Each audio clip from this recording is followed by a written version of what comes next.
guys, come with me. Today we're going to be going through a rehab session, my first run on the treadmill assisted, and just the next steps of my ACL injury 5 months post-op. So yeah, hope you enjoy the content, and let's go. And how do you feel? Does that feel blocky or does that feel all right? Feels fine. Happy with that? Yeah. Good. Double leg squat, deep knee flexion. Wicked. And then onto your right toes. So lift your heel off. How do you feel with that full extension? Good. Perfect. Wicked. I've got like 2 toddler groups now. But in terms of range of movement, what restricts you? When I flex, yeah, it's from the front. Yeah. Extension, whenever I do it at home. Come on to your front. Yeah. Like, it just goes straight in the back of my knee, touching the floor straight away. So yeah. I don't really have any problem with that. Okay. Good.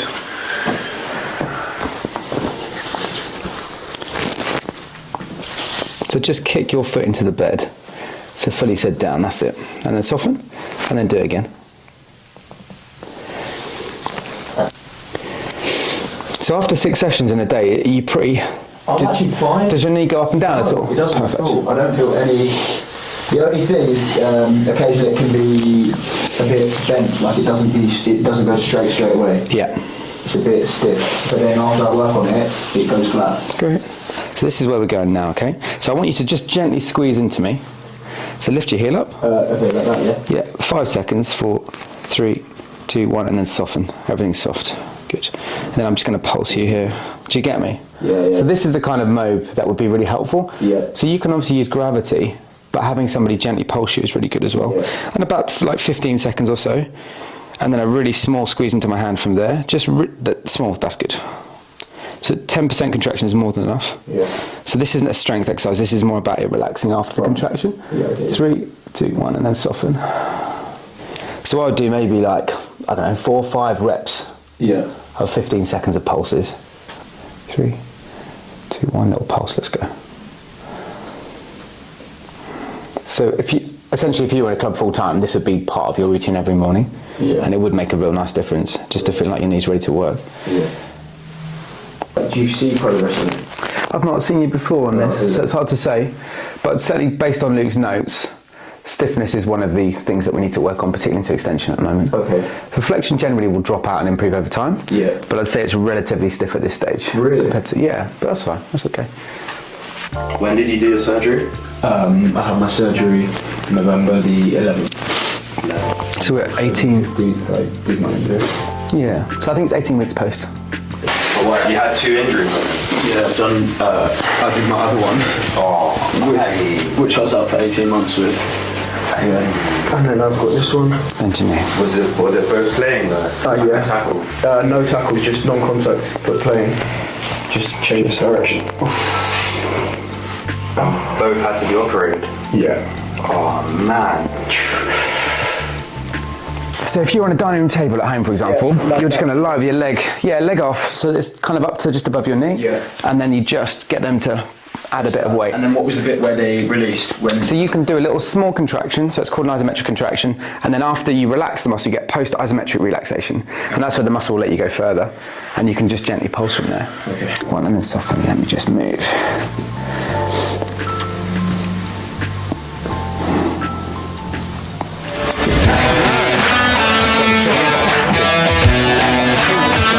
Keep your leg nice and straight.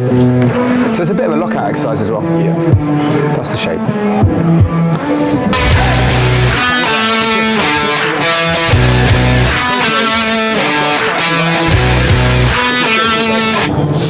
So that tissue extensibility is really important, as well as your knee not being stiff. So reach for that left corner. Perfect. So we really need to integrate your body at the moment. I feel like you've got some strength, but you're not hugely integrated. Yeah. And we need to work on that and get the movements really smooth. Right. Same on the other side. I care about the control. Yeah, fine. So like I did, I want it to be really smooth. So down slowly through the right. Left leg goes backwards. And then step off. Step off each time.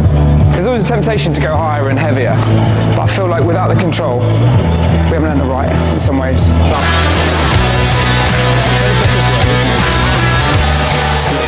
What are you actually looking out for? Like, I'm looking for symmetry mainly. Okay. So that right leg, I want to hear and see the same. Okay. But it's also just getting his brain used to The movements again, yeah. So after surgery, sometimes you have smudging where your brain just doesn't kind of dissociate in the same way as it did before. And we're trying to grease the groove. We're trying to just do really simple exercises to get them back.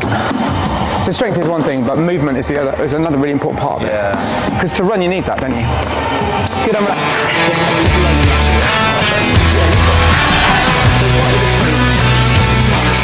The tightnesses that you feel, they kind of shake out over time as well. So we're not expecting a perfect, pain-free, symptom-free, stiff-free knee at this stage.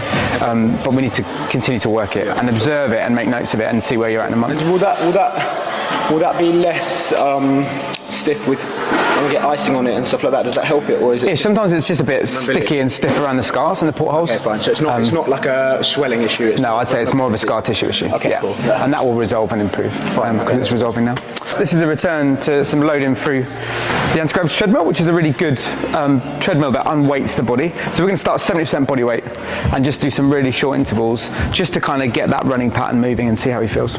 So the idea is to do this without a reaction, to do it really symmetrically and look really good, and to really think about the extension through the knee and your knee flexion as well.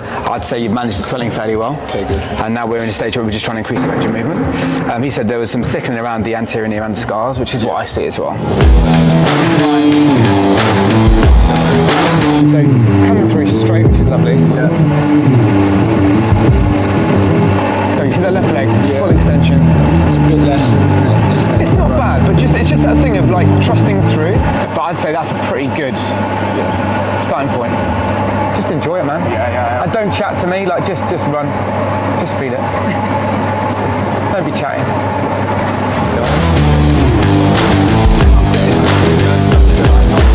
So it's a bit of everything, isn't it? It's a bit of like keep going with the strength. Probably my main priority right now is the stiffness a little bit. So moving that on, and you can run whenever you're in as well. So I'd say probably one anti-gravity session where you come in and do rehab after as well in our gym. One session where you have treatment from me. And then run after, and then a review with Luke, maybe once a month, something like that. And then how long would you say I'm doing that before I'm like running straight line on the grass? Typically we would go from 70 to 100% within 2 to 3 to 4 weeks, potentially. But we'll see. Because you have to have a non-reactive knee. We don't generally go up by more than 5% every run on the treadmill, so it's real slow and steady. And today we're not going up at all, we're just sticking 70 and seeing how you go. But obviously in my head now, I do have like September as my goal to be like playing, but end of September, but if that's not possible, I understand. No, that's fair. I think that would be like 11 months or something. I genuinely thought like, that's me done, like I'm never playing again. Keep facing forwards. I can remember vividly like one day, waking up and being able to walk down the stairs, and that's when I knew like, okay, it might actually... The scar tissue around the front, there's even stuff we can do around shockwave if you have to, so like, we can do some work on that and improve it. Sweet, you can leave that in the box over there. So you're going to go up and then curl, so stay up. Let's go, give me 5 reps, just a little primer. Good, 4. Hips high, good. You're on it. Good, and relax, chill. Okay. Just a bridge, no curl, just straight up and down. Give me 8 reps, you know the drill. I won't let the ball move, but you've obviously got a little bit of a perturbation there. Perfect. Lovely squeeze out at the top. So reset, 8 reps. Happy? Let's go. Really control it, up and down is good. Building the hamstring. So blood flow restriction again, just to really work hypertrophy in that cord. Let's go. I reckon single leg if you can do it. How much weight is it? It's 1 plate. Sorry, that needs to be brought down. Good shout. No chance. The lightest weight. The 1 plate. I was looking at that. No. Let's go. Just try that. All the way out? Yeah, just what you've got to start with. You happy with that? Good. 20 seconds of work. 4 times through, 20 seconds rest. As long as you get a lovely pump out. 2 more. And chill, relax. And obviously 3rd set, pretty hard. Wicked. So really high, hold it there. Don't let it touch my hand. Yeah, love it. Good. Good, I want it to be horrible. 1, 2, 3, 4, done. Perfect. Well done, mate. Yes, guys. So we've just done a session with Dan at Go Perform in the gym. First run, first plyo session. Yeah, feeling good and really excited for the next steps of my rehab.